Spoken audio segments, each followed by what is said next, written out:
Hello bankers, welcome back to Sure Increment. Today we are going to start Indian Economy and Indian Finance book, Module A, Chapter 7, Economic Reforms. Chapter को start करने से पहले हमारे Telegram group का नाम है sure increment JIB, जहां हमने चारों books Indian economy, retail banking, accounts and PPB चारों बुक्स के chapter wise notes, MCQs, PDF और miscellaneous questions plus case studies as PDF उनमें अपलोड कर दिए गए हैं. सो अगर किसी भी स्टूडेंट को इन सब की रिक्वायरमेंट हो तो वो हमारे Telegram group sure increment JIB में जाके चेक कर सकते हैं. मैं टेलीग्राम ग्रुप का लिंक इस वीडियो के डिस्क्रिप्शन में ऐड कर दूंगा, आप वहां से जाके भी चेक कर सकते हैं. So let us start our topic economic reforms. Our first topic is economic reforms. Economic reform refer to the process whereby a government specify a declining role for the state and expanding one for the private sector in the economy. Basically economic reform से आप क्या समझते हैं? ऐसे reforms जिसके अंदर जो government के द्वारा जो भी पॉलिसीज चलाई जाती हैं उनको वो स्टॉप कर देते हैं, कम कर लेते हैं और प्राइवेट सेक्टर को एक्सपेंड करते हैं, ज़्यादा पुश करते हैं ताकि इकोनॉमी फ्लरिश हो सके, अच्छे से इकोनॉमी में बूम आ सके. Let us see a brief overview of economic reforms. Economic reforms aimed at expanding private sector participation in the Indian economy's growth process. जैसे कि हमने अभी ऊपर पढ़ा कि इंडियन जो इकोनॉमिक रिफॉर्म है वो एम करते हैं प्राइवेट सेक्टर की पार्टिसिपेशन को एक्सपेंड करने में, बढ़ाने में, जिससे कि इंडियन इकोनॉमी की जो ग्रोथ प्रोसेस है वो तेज़ होती है, फास्ट होती है. Economic reforms were implemented in India in 1991 as a result of a number of economic factors, including an adverse balance of payments, poor performance of public sector, a drop in foreign exchange reserves, large government debts, inflationary pressure, and the stringent conditions laid down by World Bank and IMF. Economic reforms जो थे उन्हें implement किया गया था India में 1991 में. किस लिए इम्प्लीमेंट किया गया था?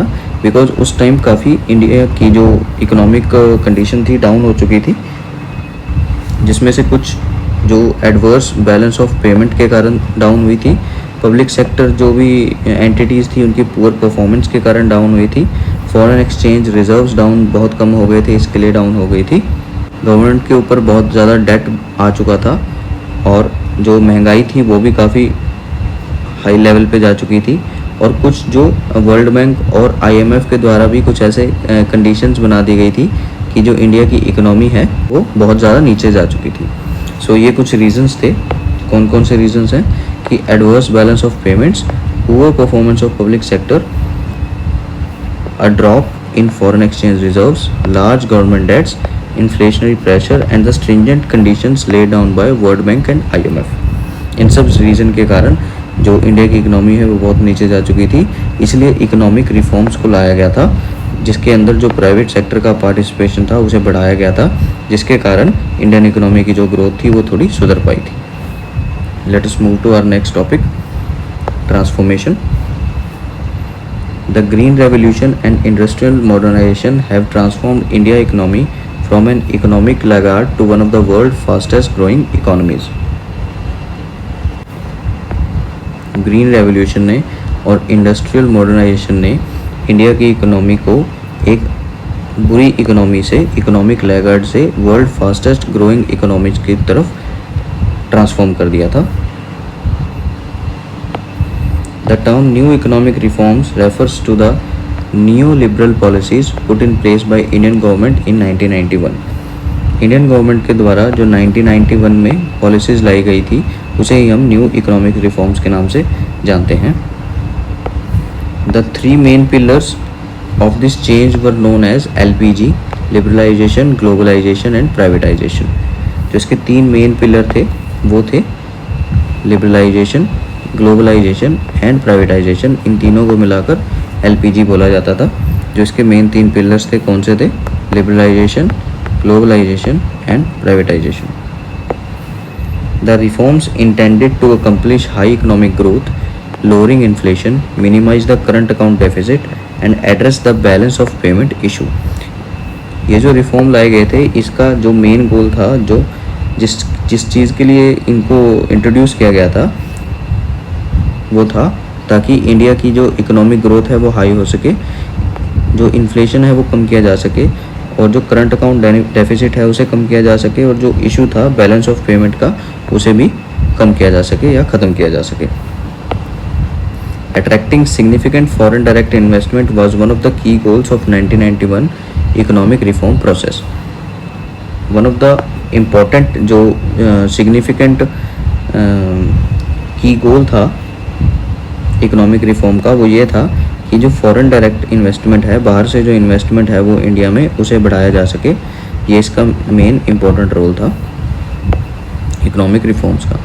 India's economic transformation reduced poverty throughout all socio-economic categories, enhanced capacity in agriculture and industrial output. It also improved the socio-economic indices and level of living among people. अब जब ये इकोनॉमिक रिफॉर्म्स लाए गए तो इसका क्या असर क्या हुआ, इससे इंडियन इकोनॉमिक ट्रांसफॉर्मेशन क्या हुआ कि जो पॉवर्टी है वो कम हुई सभी तबकों में भारत के, और एग्रीकल्चर और इंडस्ट्रियल की जो आउटपुट थी उसे भी बढ़ाया गया इस रिफॉर्म्स के द्वारा. और इसके कारण जो सोशो इकोनॉमिक इंडिसेस था या जो लोगों का जीवन शैली थी, लेवल ऑफ लिविंग थी, वो भी अच्छी की जा सकी सोशल इकोनॉमिक रिफॉर्म्स के कारण. Let us move to our next topic, economic transformation real sector. The economic changes introduced in India 1991 were the result of severe economic crisis caused by rising external debt. This crisis occurred mostly as a consequence of poor economic management in 1980s. The reforms were broadly known as LPG reforms. जो economic changes Bharat में 1991 में introduce किए थे उसके का वो इसलिए किए गए थे क्योंकि भारत के ऊपर एक्सटर्नल डेप्ट बढ़ता जा रहा था. और ये एक्सटर्नल डेप्ट क्यों बढ़ा था, क्योंकि इकोनॉमिक मैनेजमेंट जो पहले की इकोनॉमी मैनेजमेंट थी 1980s की वो बिल्कुल भी अच्छी नहीं थी, इसलिए एलपीजी रिफॉर्म्स को इंट्रोड्यूस किया गया. So let us read LPG one by one. First is liberalisation. Liberalization was conceived with the idea that regulation imposed on trade agreements must be relaxed in favor of trade to thrive. It enabled the opening of economic frontiers for international investors and multinationals. Liberalization इसीलिए लाया गया था. Liberalization का क्या मतलब था कि जो ट्रेड एग्रीमेंट्स थे, बेसिकली लिबरलाइजेशन था कि जो फॉरेन से जो भी एग्रीमेंट्स या बिजनेस होता था उसके लिए इसे लाया गया था. इसमें जो ट्रेड एग्रीमेंट्स थे उसे थोड़ा सा रिलैक्स किया गया था, जो भी कंडीशंस थी उसे थोड़ा इजी किया गया था ताकि जो ट्रेड है वो थ्राइव कर सके, ट्रेड हो सके दो कंट्रीज़ के बीच में. इसके कारण क्या इंटरनेशनल जो इन्वेस्टर्स थे या मल्टीनेशनल कंपनीज थी वो भारत में आके अपना बिजनेस करना स्टार्ट कर सकें. Second topic is privatisation. Privatisation refer to the providing the private sector more opportunities to oversee various services while limiting the role of public sector. Privatisation में क्या हुआ, प्राइवेटाइजेशन के अंदर प्राइवेट सेक्टर को ज़्यादा अपॉर्चुनिटीज़ दी गई अलग अलग सर्विसेज के अंदर, और जो पब्लिक सेक्टर है उसको लिमिट किया गया उनके रोल को, और प्राइवेटाइजेशन को ज़्यादा प्रमोट किया गया. Privatization introduced in India as a part of reform invited more and more foreign participation as FDI flow, providing healthy competition to Indian goods and services. जब प्राइवेटाइजेशन को इंट्रोड्यूस किया गया इंडिया में as a reform, उसके कारण ज़्यादा से ज़्यादा फॉरेन पार्टिसिपेशन आ चुका था इंडिया में. उसी के कारण FDI फ्लो भी बढ़ा था. FDI फ्लो ही मेन गोल था, की गोल था इकोनॉमिक रिफॉर्म्स का, जिसके कारण हेल्दी कंपटीशन आया इंडिया की गुड्स एंड सर्विसेज में. Next topic is globalization. Globalization is the context of economic reforms, refers to the integration of Indian economy with global economy.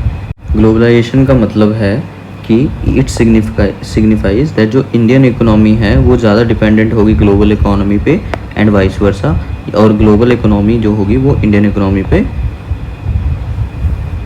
More dependent होगी। मतलब दोनों, India की इकोनॉमी किसी other country की economy पे किसी particular good के लिए डिपेंडेंट होगी, और कुछ अदर कंट्रीज़ की इकोनॉमी इंडिया इकोनॉमी के ऊपर डिपेंड होगी, जिसके कारण दोनों कंट्रीज़ में FDI बढ़ेगा और दोनों कंट्री की जो इकोनॉमी है वो बूम करेगी।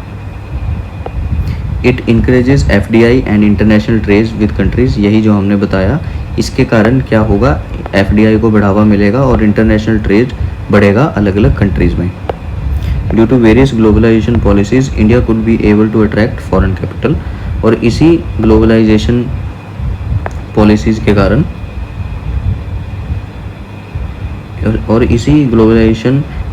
के कारण India could be able to attract foreign capital, India foreign capital को अपनी तरफ अट्रैक्ट कर पाया। Let us move to our next topic, economic reforms in India.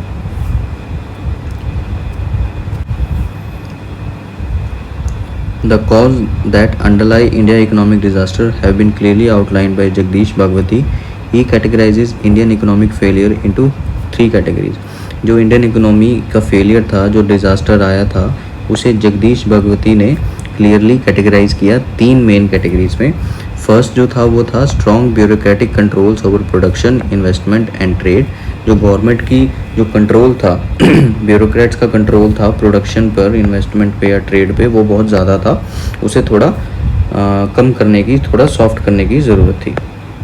Second था inward looking trade and foreign investment policies. जो India की foreign investment policies थी वो थोड़ी ज़्यादा स्ट्रिंजेंट थी, उसे भी थोड़ा सॉफ्ट करने की, थोड़ा लुक आफ्टर करने की ज़रूरत थी, उनमें थोड़ा मॉडिफिकेशन होने की ज़रूरत थी उस समय।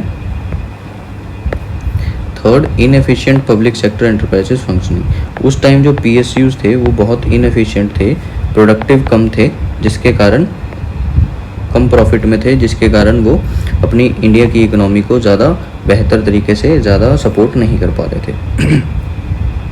सच policies have been in place for years, eroding the economic ability to deal with any external or internal shock। इन्हीं 3 रीजंस के कारण ये जो पॉलिसीज़ थी ये इंडिया की इकोनॉमी को धीरे धीरे खा रही थी, और इंडिया की इकोनॉमी किसी एक्सटर्नल या इंटरनल शॉक को सहने के लिए बिल्कुल भी उस समय तैयार नहीं थी। By 1990 the economy had grown so weak that the modest oil shock of 1990 had a disproportionality larger impact and the country experience one of the worst period in history. 1990 तक इंडिया की इकोनॉमी इतनी week हो चुकी थी, जो कि एक छोटा सा ऑयल शॉक था 1990 में जब इराक का इन्वेजन हुआ था कुवैत में, उसके कारण, इस छोटे से ऑयल शॉक के कारण इंडिया की इकोनॉमी पे बहुत बड़ा इम्पैक्ट पड़ा था, और इंडिया की इकोनॉमी का एक वर्स्ट पीरियड स्टार्ट हुआ था हिस्ट्री में। 1990 में जो इकोनॉमिक क्राइसिस आया था उसमें क्या हुआ था, let us see. The next few points will explain the economic crisis of 1990। Higher physical deficit बहुत ज़्यादा बढ़ गया था। And economy physical health reflects the quantity and quality of government expenditure as well as revenues. जो economy की physical health होती है वो गवर्नमेंट के एक्सपेंडिचर और रेवेन्यूज़ का एक आईना होती है, उसको अच्छे से दर्शाती है। Over spending leads to increase borrowings and interest costs. जो ज़्यादा खर्चे कर रही थी सरकार उसके, और जो ज़्यादा डेट ले रही थी उसके कारण सरकार के ऊपर ज़्यादा डेट बढ़ गया था। The governments ever increasing non development expenditure harmed it's economic health, eventually increasing the fiscal deficit from 5.1% of GDP in early 1980 to 8.4% in 1991। इन्हीं सब एक्शंस के कारण जो फिजिकल डेफिसिट था 1980 में वो 5.1% था जीडीपी का, जो कि बढ़कर 8.4% हो चुका था 1991 में। The government borrowed to reduce the physical deficit, causing the domestic debt rise to 33% of GDP in the 80s to 50% of GDP to the end of 1991। अब इस फिजिकल डेफिसिट को कम करने के लिए गवर्नमेंट को डोमेस्टिक डेट लेना पड़ा, पैसे उधार लेने पड़े। तो 33% of GDP in 1980s domestic debt था इंडियन इकोनॉमी पे, जो कि 1991 में बढ़कर 50% ऑफ जीडीपी हो गया था। It increase the burden of debt payment from 2% to 3.8% of GDP. इस हायर फिजिकल डेफिसिट के कारण जो फिजिकल डेफिसिट बढ़ गया था उसे कम करने के लिए इंडिया को डोमेस्टिक डेट लेना पड़ा। वो इतना बढ़ गया कि 33% ऑफ जीडीपी से बढ़ते हुए 50% ऑफ जीडीपी हो गया था 1991 में। इसलिए इंडिया गवर्नमेंट को इकोनॉमिक रिफॉर्म्स लाने पड़े थे।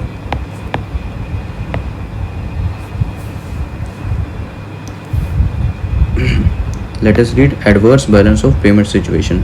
सेकंड सिचुएशन हुई थी adverse balance of payment situation. The current account deficit in India increased from 1.35% of GDP in 1980 to 81 to 3.69% in 1991। जो करंट अकाउंट डेफिसिट था वो 1.35% से बढ़कर 3.69% हो गया था 1991 में। The government poor economic policies such as import substitution and trade restrictions have contributed to current account deficit। जो करंट अकाउंट डेफिसिट क्यों हुआ था? बिकॉज जो गवर्नमेंट की पूरी इकोनॉमिक पॉलिसीज़ थी सच एज जो इंपोर्ट का सब्सटीट्यूट किया था और जो ट्रेड के ऊपर रिस्ट्रिक्शंस लगाई थी गवर्नमेंट ऑफ इंडिया ने, उसके कारण करंट अकाउंट जो डेफिसिट था वो इतना हायर लेवल पे पहुंच चुका था। To lower the foreign exchange deficit the government resorted to external borrowing and as a result Indian external debt increase to 12% of GDP to 23% of GDP. अब इसी फॉरेन एक्सचेंज डेफिसिट को कम करने के कारण गवर्नमेंट ऑफ इंडिया ने external borrowing का सहारा लिया और जिसके कारण 1981 में जो 12% ऑफ जीडीपी था एक्सटर्नल बोरोइंग वो 1990 से 1991 में 23% ऑफ जीडीपी पे पहुंच गया। The increase in foreign borrowing increase the debt payment burden from 15% to 30% of export earnings in 1991। अब इस जो बोरोइंग थी इसके ऊपर उन्हें जो इंटरेस्ट पेमेंट करना था वो भी 15% से बढ़कर 30% तक पहुंच गया था। Foreign exchange reserves fell to a low of $1.2 billion equivalent to 2 weeks worth of imports. India faced bankruptcy as it fails to satisfy foreign debt applications. और इन सब चीज़ों के कारण जो फॉरेन एक्सचेंज रिजर्व था इंडिया का वो $1.2 बिलियन तक रह गया था, जो कि ऑलमोस्ट 2 हफ्ते के इंपोर्ट्स के बराबर था। 2 हफ्ते के बाद इंडिया अपने फॉरेन डेट ऑब्लिगेशंस को पूरा नहीं कर पा रहा था और इंडिया बैंक्रप्सी की तरफ बढ़ रहा था।